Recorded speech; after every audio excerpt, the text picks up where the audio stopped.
السلام علیکم ورحمۃ اللہ وبرکاتہ۔ میں ہوں آپ کا میزبان ثقلین اسحاق۔ آج کے اس پروگرام میں ایک دفعہ پھر آپ کو خوش آمدید، اہلاً وسہلاً، جی آئی نو، مرحبا کہتے ہیں۔ آج بڑی خوشی کی بات ہے کہ ہمارے پاس پاکستان کی جانی مانی شخصیت، ادیب، جن کے خطبات ان کے اشعار کی وجہ سے بہت زیادہ مشہور ہیں، میری مراد جناب فضیلت الشیخ مفتی یوسف کشمیری صاحب ہیں۔ شیخ کی طرف چلتے ہیں۔ السلام علیکم ورحمۃ اللہ وبرکاتہ۔ وعلیکم السلام ورحمۃ اللہ۔ سب سے پہلے تو بہت بہت شکریہ، آپ نے اپنے قیمتی وقت میں ہمیں ٹائم دیا۔ تو جیسا کہ آپ کے نام میں کشمیر کی طرف نسبت ہے تو یقیناً کشمیر سے آپ کا تعلق ہے، تو سب سے پہلے ہم اور ہماری ناظرین جاننا چاہیں گے کہ آپ کے بارے میں، کہ آپ کا بیک گراؤنڈ کیا ہے، آپ کی ابتدائی تعلیم وغیرہ کے حوالے سے۔ جزاک اللہ خیر۔ نام محمد یوسف۔ تو میرا آبائی علاقہ آزاد کشمیر ضلع باغ ہے، اور باغ سے ہی پائلٹ ہائی اسکول باغ سے ہی میں نے میٹرک کیا، اور اس کے بعد پھر پاکستان آ گیا، پنجاب، مختلف دینی مدارس سے میں نے دینی تعلیم حاصل کی، اور 1993 میں پھر مدینہ یونیورسٹی مدینہ منورہ میں میرا داخلہ ہو گیا، ماشاءاللہ۔ اور 4 سال وہاں کلیت شریعہ میں نے تعلیم حاصل کی، جسے ہم کہتے ہیں LLB شریعہ، وہاں سے کی ہے، افتاء اور قضاء کا کورس۔ بڑے بڑے شیوخ سے ہم نے استفادہ کیا۔ چند ایک کے اگر نام بھی بتا دیں اپنے شیوخ میں سے۔ اس میں حرمین کے شیوخ بھی ہیں، جیسے عبد الرحمن حذیفی ہیں، اور شیخ ایوب برماوی جو فوت ہو گئے ہیں، قاری ہوتے تھے، وہ ہیں، اور علی عبد الرحمن حذیفی ہیں، شیخ ابراہیم یحییٰ علی یحییٰ، بڑے بڑے شیوخ ابھی بھی موجود ہیں، جو آج کل اکثر ٹی وی پر جو نا سعودی شیخ عبدالرزاق البدر کے دروس بہت زیادہ آتے ہیں، یہ بھی میرے استاد ہیں۔ اچھا۔ اور ان کے استاد شیخ محسن عباد، وہ وائس چانسلر رہے احمدیہ یونیورسٹی کے، وہ بھی استاد ہیں میرے عقیدے میں۔ بہرحال 1997 کے آخر میں وہاں سے فارغ ہوا، اور اس وقت سے پھر یہاں کراچی میں ہی جامعہ دراسات میں خدمت سر انجام دے رہا ہوں۔ شیخ، آپ کی تو اتنی عمر نہیں، لیکن آپ نے ظاہر سے کشمیر رہے، تو اس کی کچھ تاریخ، اور اس سے پہلے بر صغیر کی اگر ہم کچھ تاریخ آپ سے جاننا چاہیں کہ یہ جو پاکستان آزاد ہوا، اس سے پہلے کے مسلمانوں کے حالات کیسے تھے بر صغیر کے اندر؟ کہ بر صغیر پہ مسلمانوں نے تقریباً 1000 سال حکومت کی ہے۔ اس کے بعد پھر انگریز آ گیا، اور اس نے تقریباً 100 سال تسلط جمایا۔ تو اب مسلمان دو طرف سے جو ہے نا وہ مار کھا رہے تھے۔ انگریز نے بھی ناانصافیاں کی ہیں، ظلم زیادتیاں کی ہیں مسلمانوں پر، اور ہندوؤں نے بھی کی ہیں۔ انگریز نے اس لیے کی ہے کہ مسلمان زیادہ تر مزاحمت مسلمانوں کی طرف سے تھی، کہ ان کو قبول نہیں کر رہے تھے، اور بہت سارے نظریاتی حوالے سے بھی ان سے اختلافات تھے، اور آپ جانتے ہی ہیں۔ اور دوسری طرف پھر ہندو بھی ہمیں جو ہے وہ مسلمانوں کے ساتھ کئی جگہ پر ناانصافیاں ہوئی ہیں، اس لیے پھر ضروری تھا کہ کوئی ایسا تشخص، اپنے اسلامی تشخص کو برقرار رکھا جائے۔ سب سے زیادہ اہم ترین چیز جو ہمارے دین کی اور اسلام کی عقیدے کی بنیاد ہے، وہ ہے 2 قومی نظریہ۔ تو 2 قومی نظریے کا جو تصور ہے نا جی، وہ پہلے سے موجود تھا مسلمانوں میں، یہ تو دین ہمارے اسی بنیاد پر کھڑا ہے۔ لیکن علامہ محمد اقبال رحمۃ اللہ علیہ نے پھر اس اپنے اشعار میں بر صغیر کے نوجوانوں کو ابھارا، اور ان کو کہا کہ بھئی آپ کھڑے ہوں، اپنے حقوق کے لیے کھڑے ہوں، اپنے تشخص کے برقرار رکھنے کے لیے آپ کھڑے ہوں۔ تو انہوں نے اپنے اشعار میں پھر ترغیب دلائی نوجوانوں کو۔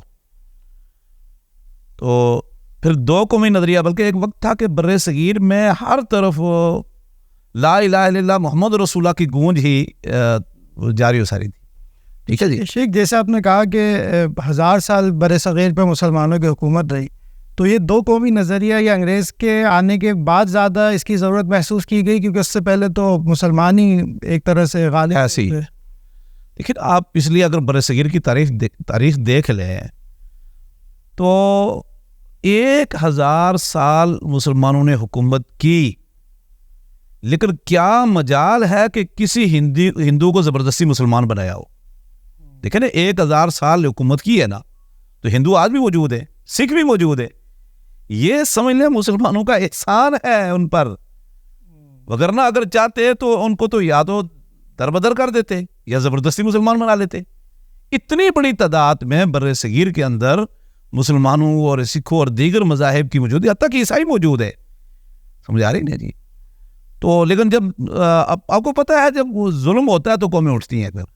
شیخ یہ دکھایا جاتا ہے کہ پاکستان کا معرض وجود میں آنا، ہم بطور پاکستانی تو اس چیز کو بہت خوشی سے قبول کرتے ہیں اور اس کو منانا بھی چاہتے ہیں، لیکن جب ہم دیکھتے ہیں کہ بر صغیر کے جو مسلمان یا اکیلے پاکستان سے زیادہ تعداد کے اندر پاپولیشن جو مسلمانوں کی وہ آج بھی انڈیا کے اندر آباد ہے، اور جب آپ ان سے بات کرتے ہیں تو وہ یہ کہتے ہیں کہ یہ تقسیم صحیح نہیں تھی، مسلمانوں کو وہاں نہیں جانا چاہیے تھا، اگر وہ ہمارے ساتھ ہوتے ہماری تعداد مزید بڑھ جاتی. تو اس کو آپ کس نظر سے دیکھتے ہیں؟ دیکھیں یہ تو بعد میں ہوا نا، اس وقت بھی کچھ لوگ جیسے کہ مولانا ابوالکلام آزاد، وہ یقیناً بات ہے اس ہجرت کے اور تقسیم کے مخالف تھے.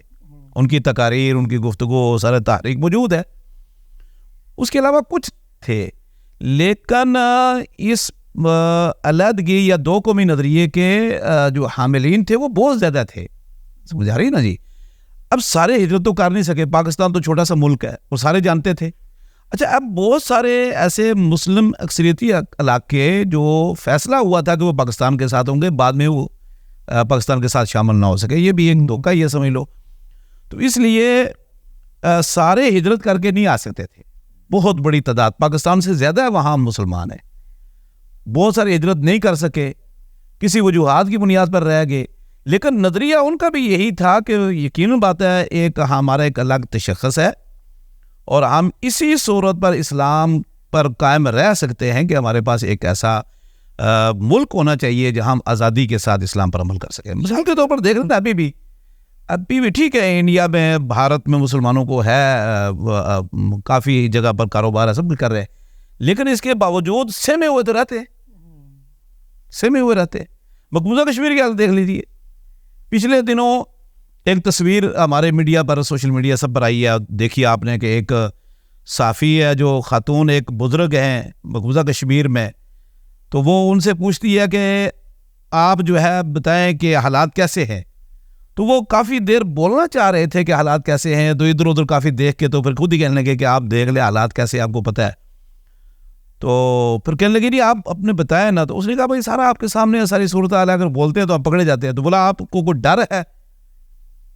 تو جو وہ ان کے جو کیفیت تھی اس بزرگوں کی، جو کچھ کہنا چاہتے تھے لیکن کہہ نہ سکے.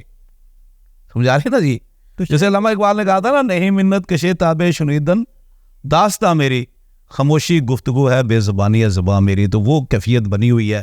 بہت سارے مسلمان اس چیز کا اظہار نہ مقبوضہ کشمیر میں کرتے ہیں نہ انڈیا میں کرتے ہیں. شیخ اگر کہا جائے کہ ان کے شکوے کی کچھ نہ کچھ ان کا جو شکوہ ہے وہ کم ہو جاتا، اگر جیسا آپ نے کہا کہ دھوکہ ہوا کہ جو ایسے اکثریت والے علاقے تھے وہ پاکستان کے ساتھ شامل نہیں کیے گئے جبکہ معاہدے میں وہ طے تھے، تو اگر وہ علاقے آ جاتے تو میرا خیال ہے کہ یہ جو آج انڈین مسلمان کا یہ شکوہ یہ کچھ نہ کچھ کم ہو جاتا. جی نہیں، اب دیکھو نا، پہلے جو مسلمانوں کا وہ ایک نظریہ تھا یا سوچ تھی تقسیم سے پہلے، وہ تو اس ملک کی حمایت میں تھی.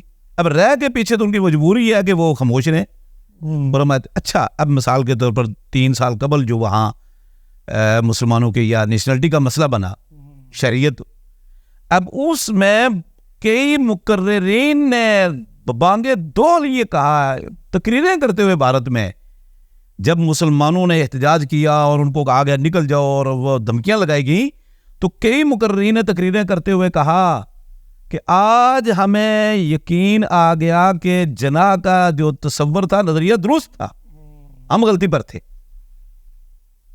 خیر ان کی تقریریں موجود ہے. بہت اچھا آپ نے. جی یہ پاکستان کو حاصل کرنے کے پیچھے جو وجوہات تھیں، دو قومی نظریہ تھا، یا اگر ہم کہیں کہ کیا ہم نے اس کی تکمیل آج کر لی ہے علیحدہ ہو کر، یہ بھی ایک سوال ہے لوگوں کے ذہن کے اندر کہ کیا ہم حقیقی آزاد ہیں یا نہیں ہیں، یا جن مقاصد کے لیے ہم نے آزادی حاصل کی تھی وہ آج ہم نے پاکستان حاصل کرنے کے بعد پورے کیے یا نہ کیے. تو اس حوالے سے آپ کیا کہنا؟ دیکھیں یقیناً بات ہے، بہت سارے مقاصد حاصل تو کر لیے ہیں نا. اس میں تو ہم عبادات میں، معاملات میں تو آزاد ہے اللہ کے فضل سے. آپ مدارس پاکستان کے اندر ہیں، مساجد ہیں، ہر چیز اللہ کے فضل و کرم سے. اب آپ کے سامنے وہ جو لڑکی ہے جس کیا نام تھا اس کا، مسکان، وہ آپ کے سامنے ہے. سمجھ آ رہی نہیں آ رہی؟ تو یہ آئے روز اس طرح کے مسائل بنتے رہتے ہیں. قربانی کے موقع پر جب عید الاضحیٰ کا موقع آتا ہے تو کس نے مسلمان سہمے رہتے ہیں.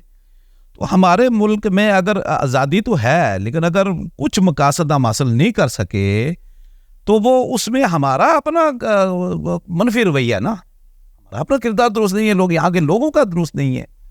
کچھ ہمیں قیادت اچھی نہ مل سکی، کچھ لوگ جو ہے نا وہ اپنے مشن سے پیچھے ہٹتے چلے گئے. شیخ جیسے یعنی اگر کہا جائے کہ ہندو کلچر کے اندر موسیقی تھی، ناچ گانا تھا، تو آزادی حاصل کرنے کے بعد ہم نے بھی تو وہ چیزیں اپنائی ہیں. تو اصل میں نا جب کوئی ملک یا ریاست قائم کی جاتی ہے نا تو اس میں یہ چھوٹی چھوٹی چیزیں نہیں دیکھی جاتی، تتر نہیں دیکھی جاتی. اس میں اعلیٰ مقاصد ہوتے ہیں، عظیم مقاصد ہوتے ہیں. سمجھا رہی نا؟ تو وہ تو الحمدللہ اللہ کے فضل و کرم سے حاصل کر لیے. پاکستان اس وقت دنیا کے اندر واحد اسلامی ایٹمی ملک ہے. پاکستان کے پاس ویپن ہے، خود کفیل ہے اللہ کے فضل و کرم سے. میں اکثر یہ جو ہمارے کچھ لوگ جو ہے نا وہ پاکستان کا اور بنگلہ دیش کا موازنہ کرتے ہیں کہ بنگلہ دیش میں جو فیکٹریاں ہیں، بنگلہ دیش میں جنالی فلانی چیز بھی بن رہی ہے، بنگلہ دیش کی جو ہے نا وہ معیشت مضبوط ہے. تو میں اپنے ساتھیوں سے کہتا رہتا ہوں آپ اس چیز کو نہ دیکھو. دیکھیں، میں یونیورسٹی میں پڑھتا رہا ہوں اور پوری دنیا کے لوگ آتے ہیں. آپ افریقہ کے کسی ملک میں چلے جائیں، یورپی ملک میں، کسی دنیا کے کنارے پر چلے جائیں، آپ کو دیکھتے لوگ کہیں گے یہ پاکستانی ہے. پاکستان کو دنیا جانتی ہے اللہ کے فضل سے. اپریشیٹ کرتے لوگ. کتنے ممالک ایسے بڑے بڑے ملک ہیں، لوگ نہیں ان کو جانتے دنیا کے اندر کے. تو شیخ جو ایسے پاکستانی مایوس ذہن ہیں ان کو آپ کیا نصیحت کریں گے جو یہ کہتے ہیں کہ ہم حقیقی آزاد نہیں؟ یہ جملہ بھی آج کل بہت زیادہ، یہ بالکل غلط، درست. ہم آزاد ہیں اللہ کے فضل و کرم سے، ہم آزاد ہیں. اگر چھوٹے موٹے مسائل ہوتے رہتے ہیں اس کے تدارک کے لیے ہم سب نے مل کر جدوجہد کرنی ہے. ٹھیک ہے نا جی؟ اس میں کئی رکاوٹیں ہیں. سب سے بڑی رکاوٹ تو آپ جانے مکہ، سعودی عرب اور پاکستان کے خلاف تو اس وقت یہ سب کے دنیا کے بڑی بڑی طاقتوں کے آنکھوں میں کھٹک رہا ہے. پیچھے عوامل وہ ہیں. بنگلہ دیش پر کس چیز کن کا کوئی خوف اور آس نہیں یا کسی پر دباؤ نہیں ہے، لیکن پاکستان پر کتنا دباؤ ہے ساری دنیا جانتی ہے. ہم جانتے ہیں پاکستان پر کتنا بڑا دباؤ ہے. اور اچھا تو اس کی وجوہات کیا ہے نا؟ اگر ایک آدمی جو اوپر ہے اور ایک نیچے آیا ہوا ہے، دبایا ہوا اس کو، لیکن اوپر والا چیخ رہا ہے، پھر کچھ تو ہے نا. پھر تو اللہ رب العزت کے فضل و کرم سے ہماری فوج بھی مضبوط فوج ہے. مسلمان آزادی کے ساتھ عبادات بجا لاتے ہیں، سب کچھ ہے. اگر کوئی خامیاں ہیں، کوتاہیاں ہیں، حکومتی حوالے سے ہیں یا کچھ توڑے تو وہ اس کے لیے پھر میں سمجھتا ہوں کہ اس میں ہمارے مسلمانوں کی کوتاہی ہے، ہمارے عوام کی. یعنی بڑے مقاصد الحمدللہ آزادی. اچھا اس میں ایشو بنایا جاتا ہے بعض چیزوں کو، جیسے مہنگائی کو ایشو بنا لیا. جی جی جی ٹھیک ہے مہنگائی ہے، لیکن اس کو ایشو زیادہ بنایا جاتا ہے. دنیا میں کہ نبی کریم صلی اللہ علیہ وسلم کے دور میں مہنگائی نہیں تھی کیا غزوہ خندق جب کھود رہے تھے تو ایک صحابی، صحیح بخاری کے اندر حدیث ہے، ایک صحابی آیا کہ اللہ کے رسول مجھے اجازت دو، مجھے بھوک لگی ہے. تو آپ نے فرمایا یہ کام کرو بھائی، دشمن سر پہ کھڑا ہے، 10,000 کا لشکر ہے اور خندق کھود رہے ہیں دفاع اور احصار کے لیے. تو اس نے کہا جی اللہ کے رسول صلی اللہ علیہ وسلم میں نے اپنے پیٹ پہ نا پتھر باندھ رکھا ہے اور دکھایا. اللہ کے نبی صلی اللہ علیہ وسلم نے فرمایا تو نے ایک باندھ رہا ہے، میں نے 2 باندھے، تمہارے قائد نے، راہبر نے، لیڈر نے، تمہارے نبی نے 2 باندھ رکھے ہیں کمر سیدھی رکھنے کے لیے.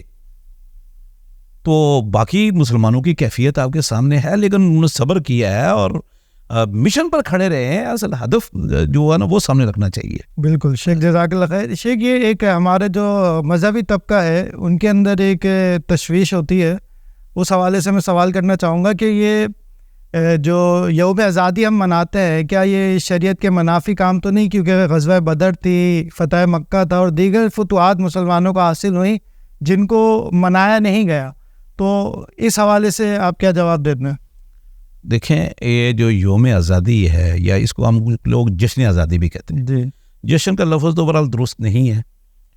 باقی رہا آزادی کا دن بنانا، دن تو ٹھیک ہے، اسلام میں کوئی ایک دن مخصوص نہیں ہے. یہ دن جیسے مدر ڈے ہے، فادر ڈے ہے، اور فلاں ڈے ہمارے یہاں بنا کر دو. اس سال میں ایک مرتبہ والدین کی خدمت کر لی تو مدر ڈے فادر ڈے بن گیا. تصویریں بلکہ نہیں، ہمارے ہاں تو بلکہ اسلام تو یہ روزانہ ہی. لیکن آزادی ایک نعمت ہے، اس میں کوئی شک نہیں، آزادی بہت بڑی نعمت ہے. قرآن حکیم میں اللہ رب العزت نے سورہ بقرہ کے اندر 2 مقام پر بنی اسرائیل کا تذکرہ کیا. بنی اسرائیل اذکروا نعمتی التی انعمت علیکم وانی فضلتکم علی العالمین. اس نعمت جو اللہ نے بنی اسرائیل کو دی تھی، اس میں آزادی کا ذکر اللہ نے بار بار کیا ہے. سمجھ آ گئی نا جی، کہ میں نے آپ کو فرعون سے نجات دی، انجیناکم من آل فرعون یسومونکم سوء العذاب.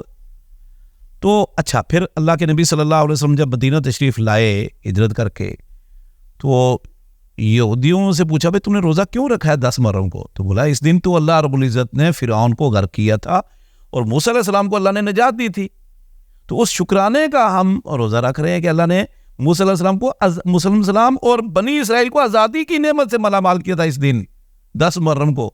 تو آپ نے فرمایا موسیٰ تو ہمارا بھائی تھا، ہم زیادہ حقدار ہیں کہ موسیٰ علیہ السلام کو جب اللہ نے آزادی جیسی نعمت سے مالا مال کیا اور دشمن کو غرق کیا تو ہم اس دن روزہ رکھیں. تو اب یہ بھی آزادی کی قدر ہے. تو میں سمجھتا ہوں کہ ہمیں بھی ٹھیک ہے دین کے علاوہ دین اس لیے کر لیتے ہیں کہ چلو ہر سال جو ہے نا تاکہ لوگوں کو ایک روشناس کروایا جائے. تو میں سمجھتا ہوں کہ آزادی ایک نعمت ہے، اسلام اس کی قدر کرتا ہے، شکر کی کا میں تعلیم دیتا ہے. تو ہمیں بھی اپنے نوجوان نسل کو ضرور تعلیم دینی چاہیے کہ بھئی پاکستان کو حاصل کرنے کے لیے قربانیاں دی گئی ہیں، اور ابھی بھی اس وقت وہ لوگ موجود ہیں جنہوں نے اپنی آنکھوں سے ہجرت کے واقعات اور وہ جو قتل و غارت ہوئی ہے، جو بھی مشقتیں تکلیفیں برداشت کی ہیں، وہ سب جو انہوں نے خود جھیلی ہیں یا اپنی آنکھ سے دیکھا. اس وقت وہ لوگ موجود ہیں. مجھے بڑی حیرت ہوتی ہے اور بڑا افسوس ہے کہ ابھی وہ لوگ موجود ہیں. کئی لوگ جو ہجرت کر کے آئے ہیں جنہوں نے وہ تکالیف وغیرہ. میرے والد صاحب اس وقت تقریباً 96 سال کی عمر ہے، بالکل ماشاءاللہ صحت مند ہے، تندرست ہے. اور تقریباً اس وقت میرا خیال ہے والد صاحب 18-19 سال کے تھے جب انہوں نے ہجرت کی ہے. تو وہ ہمیں واقعات بتاتے ہیں. سمجھ آ رہی نہیں جی؟ وہ لوگ موجود ہیں، اس کے باوجود ہماری نوجوان نسل جو ہے وہ لا علم ہوتی جا رہی ہے، ان کو اس کی قدر کا پتہ ہی کوئی نہیں.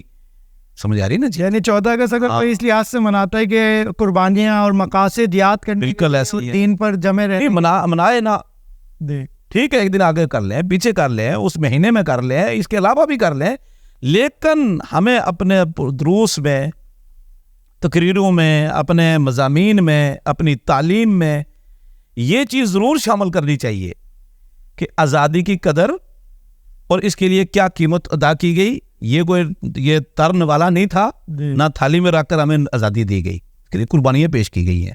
لوگوں نے وطن چھوڑا، جائیدادیں چھوڑی ہیں، اور پھر شہادتیں ہوئی ہیں، بڑی بڑی قربانیاں ہیں. بہرحال یہ چیزیں بہت ضروری ہیں، یہ ہونا چاہیے. اور دیکھیں علامہ محمد اقبال نے جو تصور دیا تھا نا اس وقت، یہی چیزیں انہوں نے لوگوں کے ذہن میں کہ ہم اپنی اصل تاریخ کو ذہن میں رکھیں. ٹھیک ہے، یوم آزادی مناتے وقت یعنی بہت کثرت کے ساتھ باجے کا استعمال کیا جاتا ہے، تو یہ کوئی یعنی بالکل نہیں ہونا چاہیے. مسلمانوں کے ذہن میں کیا تصور ہے کہ کوئی آزادی کا تعلق باجے کے ساتھ؟ قطر نہیں ہے. یہ نا کچھ لوگ ہیں یا نوجوان جذباتی ہیں. اب دیکھیں نا ہمارے ملک میں بھی تو بے شمار قومیتیں ہیں، سمجھ آ رہی نا جی؟ اب اس آزادی میں یقین بات ہے غیر مسلموں کا بھی ہاتھ ہے، ابھی بھی ہندوؤں نے بھی تو تحریک پاکستان میں تو ان کا بھی کردار ہے نا، تو نہیں بول سکتے. تو یہ چیز جو ہے مسلمانوں کو کم از کم یہ کام نہیں کرنا چاہیے. ٹھیک ہے نا جی؟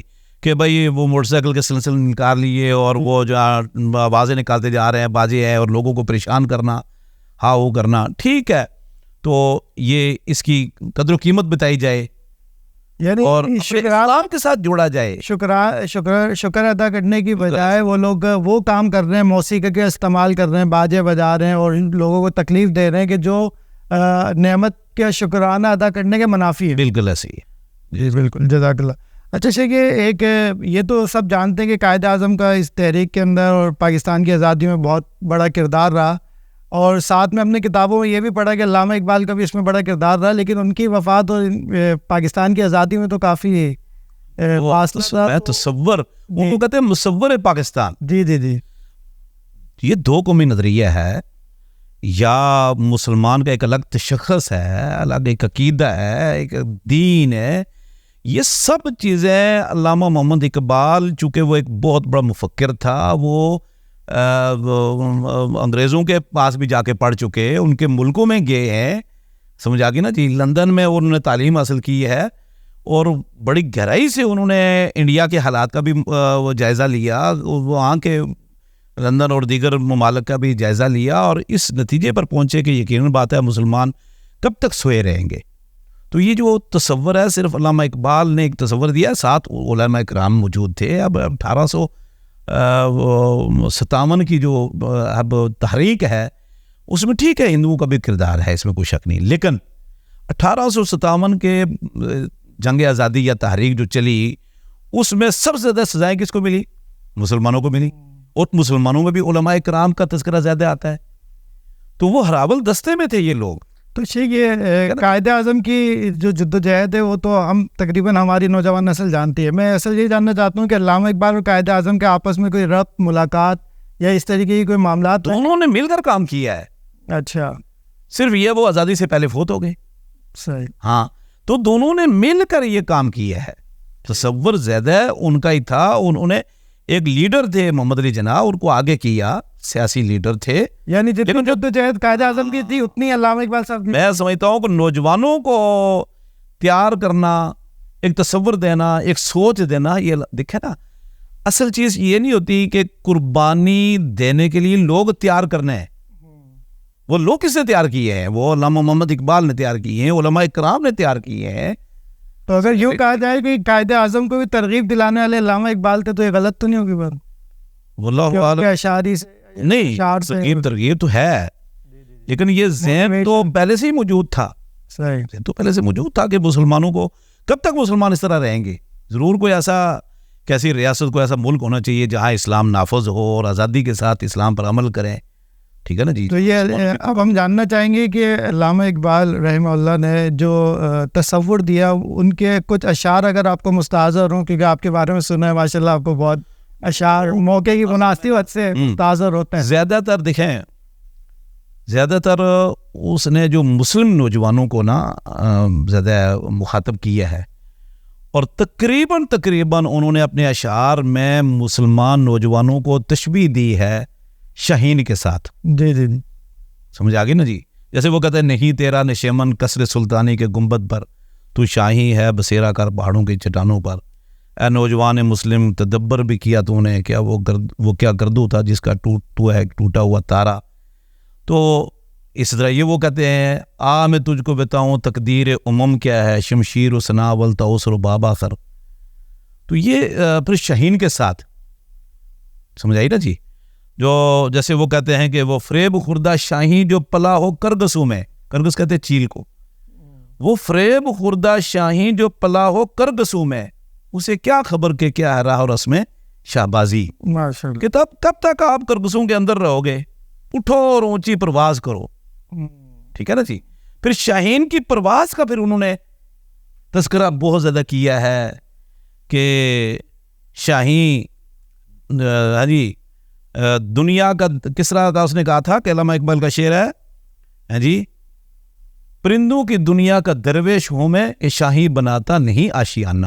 صحیح. تو یہ شاہین کا بہت زیادہ علامہ اقبال کی شاعری میں تذکرہ سنتے ہیں. ہاں بالکل ایسے ہی ہے. تو یہ جو مسلمان نوجوان ہیں ان کو کوئی بارہ ہی انہوں نے ہے، محبت مجھے ان جوانوں سے ہے، ستاروں پہ ڈالتے ہیں جو کمند. پھر جو مسلمان اس وقت اپنے جو ہے نا وہ دین سے یا عقیدے سے دور ہو رہے تھے، بلکہ دیکھیں نا آپ نے، دیا رونا مجھے ایسا کہ سب کچھ دے دیا مجھ کو، لکھا کل کے ازل نے مجھ کو تیرے نوحہ خانوں میں. اٹھو وگرنہ حشر نہ ہوگا بپا کبھی، دوڑو زمانہ چال قیامت کی چل گیا. سمجھ آ گئی نا جی. تو یہ سارے وہ انہوں نے، اب دیکھیے میں آپ کی اس کے ایک مثال دیتا ہوں، بلکہ دلیل دیتا ہوں. انڈیا بنگلہ دیش کے ایک شاعر گزرے ہیں، بنگالی زبان میں وہ شاعر ہیں، انڈیا کے کچھ شعراء ہیں، اور ان کو نوبل انعام ملا، نوبل انعام ملا۔ علامہ محمد اقبال کی شاعری کوئی کسی ایک مخصوص زبان میں نہیں ہے، فارسی میں بھی ہے، اردو، اور اردو بین الاقوامی زبان ہے، بنگالی صرف ایک بنگلہ دیش کی زبان ہے۔ تو ایک بنگلہ دیش کی زبان میں شعر کہنے والا دیگر مخصوص زبان میں شعر کرنے والے کو نوبل انعام ملا۔ علامہ میں محمد اقبال کو نوبل انعام ملا، آج ہر ایک کو نوبل انعام وہ دے رہے۔ اچھا، صرف سر کا خطاب دیا گیا، انگریز نے علامہ محمد اقبال کو سر کا خطاب دیا، لیکن نوبل انعام کیوں نہیں ملا؟ اب اس کی آپ پوری تاریخ پڑھیں، آپ نیٹ کے اوپر سرچ کر لیں، کیوں نہیں ملا؟ وہ یہی کہہ رہے تھے کہ ساری زندگی کو تو نوجوانوں کو مغرب سے تو برنگیختہ کرتا رہا یہ بندہ، نام دے۔ تو اس نے دیکھا نا، انہوں نے ایک تصور دیا ہے کہ نوجوان تو پیدا کس لیے ہوا۔ جزاک اللہ شیخ، بہت ماشاءاللہ اچھا لگا آپ سے اشعار سن کے۔ بس آخری بات ہم کرنا چاہیں گے آپ کے ساتھ کہ آپ پاکستانی نوجوانوں کو بالخصوص اور بالعموم تمام پاکستانیوں کو وطن عزیز سے محبت کے حوالے سے اور یہ مایوسی کو ختم کرنے کے حوالے سے کوئی نصیحت فرمائیں۔ دیکھیے جی، وطن تو گھر ہے نا، وطن تو ہمارا گلشن ہے۔ جی جی، وطن جس میں ہم زندگی بسر کر رہے ہیں یہ ہمارا گھر ہے، گھر کے ساتھ ہی ہم قائم ہیں، ہمارے ساتھ وطن قائم ہے۔ اللہ کے نبی صلی اللہ علیہ وسلم نے مدینے کے دفاع کے لیے کام نہیں کیا، آپ نے دعائیں بھی کی ہیں اور حدیث کے اندر موجود ہے، سمجھ آگی نا جی۔ اور وطن کے لیے جہاد کا تذکرہ تو سورہ بقرہ کے اندر موجود ہے، اخرجنا من دیارنا و ابنائنا، سمجھ آگی نا جی، اللہ نے فرمایا لڑو۔ تو اس میں یقیناً بات ہے وطن کی قدر کرنی چاہیے، یہاں ہمارا جینا مرنا ہے، یہاں سب کچھ ہے، اور اس آزادی کی بھی قدر کرنی چاہیے جس جو آزادی کے وقت جو ہم نے قربانیاں پیش کی ہیں، جو مسائل اور تکلیفیں جھیلی ہیں مسلمانوں نے، ٹھیک ہے نا جی، وہ ان کا بھی تذکرہ ہونا چاہیے، ان کو یاد بھی رکھنا چاہیے۔ اور جس مقصد کے لیے ہم نے وطن حاصل کیا ہے، دراصل ہمارے ہر پاکستانی کو، ہر نوجوان مرد و خاتون کو اس مقصد کو اپنے نگاہ میں رکھنا چاہیے۔